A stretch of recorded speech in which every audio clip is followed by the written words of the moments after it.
Hi friends, happy morning. Welcome to all channel friends. பாருங்க நான் மாம்பழம் சுசியம் செஞ்சுருக்கேன். மாம்பழம் போண்டா ஆர் சுசியம். எங்கள் பக்கம் சுசியம்னுவாங்க, சென்னை பக்கம் போண்டா நாங்கள் மாம்பழம் சுசியம் செஞ்சுருக்கேன். வாங்க ஃப்ரெண்ட்ஸ், இப்போ இதை எப்படி செய்கிறதுன்னு பார்க்கலாம். பாருங்கள் ஃப்ரெண்ட்ஸ், நான் மாம்பழம் கட் பண்ணி வச்சுருக்கேன். இப்போ இதையும் கொஞ்சம் மிக்சியில் போட்டு அரைச்சிக்கிட்டு வந்துடலாம். பாருங்கள் ஃப்ரெண்ட்ஸ், இப்போ நம்மளுடைய கடலையும் இந்த தேங்காய் எல்லாத்தையும் நல்லா மிக்ஸ் பண்ணிடலாம். எல்லாம் கைட்டு கொஞ்சம் நல்லா மிக்ஸ் பண்ணி விட்டுக்கலாம்.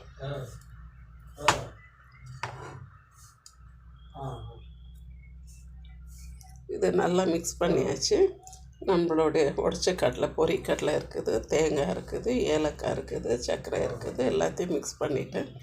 இப்போ நான் அரைச்சி வச்சுருக்கேன் மாம்பழம் பழுப்பை இதில் ஊற்றி இத்தையும் கொஞ்சம் கைட்டு கொஞ்சம் நல்லா மிக்ஸ் பண்ணி விட்டுறோம். இதுக்கு தண்ணியெல்லாம் ஊற்றக்கூடாது. இதுலேயே இது நல்லா மிக்ஸ் ஆகிடணும்.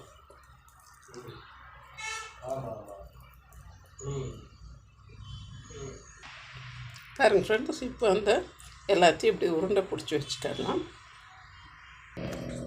பாருங்க ஃப்ரெண்ட்ஸ், இப்போ நான் ஒரு கப் எடுத்து வச்சுருக்கேன். அதில் நான் கொஞ்சம் மைதா எடுக்கிறேன். ஒரு அரை கப்பு மைதா. இது பார்த்திங்கன்னாக்கா ஒரு 3 டேபிள் ஸ்பூன் இருக்குது. அதுக்கப்புறமா இதுக்கு ஒரு பிஞ்சு நான் சால்ட் போட்டுக்கிறேன். இந்த மைதாவோட கொஞ்சம் அரிசி மாவு சேர்த்துக்கிறேன். உங்களுக்கு தேவைப்பட்டால் கொஞ்சம் சோடா மாவு கூட ஒரு பிஞ்சு சேர்க்கலாம். நான் சோடா மாவு சேர்த்தலை. இப்போ பாருங்கள் ஃப்ரெண்ட்ஸ், இதை கொஞ்சம் நம்ம தண்ணியாக கரைச்சிக்கோம். கைட்டு கொஞ்சம் நல்லா மிக்ஸ் பண்ணி எடுத்துடலாம். பாருங்கள் ஃப்ரெண்ட்ஸ், இப்போ இந்த மாவை நம்ம இந்த அளவுக்கு நம்ம இதை கரைச்சி வச்சுக்கிடலாம். கரைச்சி வச்சுட்டு அடுத்து கொஞ்சம் ஒரு பேனில் கொஞ்சம் நம்ம எண்ணெய் ஊற்றி வச்சுருக்கேன். எண்ணெய் காயிட்டோம்.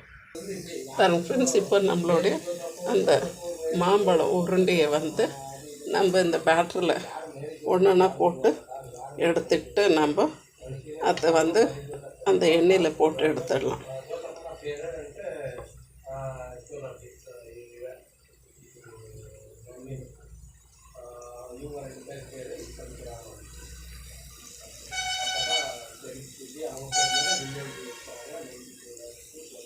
ஒன்றா போட்டு நல்லா ஃப்ரை பண்ணி எடுத்துடலாம் ஃப்ரெண்ட்ஸ்.